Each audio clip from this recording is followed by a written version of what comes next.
దేవుడు యథార్థవంతుడైతే మనం ఎలాంటి వాళ్ళని చెప్పండి. దేవుడు యథార్థవంతుడైతే మనం ఏంటి? మనకి యథార్థత ఉందా? పూటకొకలాగా గంటకొకలా ఉంటాం మనం. మన యథార్థ పరులమా? యథ అంటే యథలో నుంచి బాగుండండి. మనకి యథార్థత గుండెల్లో ఎదలో ఉందా?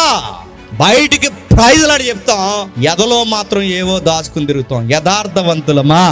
దేవుడు యథార్థవంతుడు. ఆయన లోపల ఒకలాగా బయట ఒకలాగా ఉంటాడా?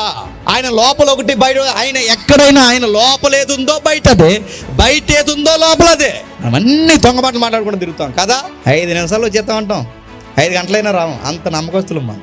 5 రోజులు ఇచ్చేస్తా ఉంటాం, డబ్బులు తీసుకుని ఎత్తాంలేవా అంటాం. ఆయన యథార్థవంతుడు, నమ్మకమైన వాడు, ఆయన నిర్దోషి. మన జీవితం అంతా దోషాలమై, మన మాటలో దోషం, మన నడకల్లో దోషం, మన చూపుల్లో దోషం, ప్రతిదీ దోషం.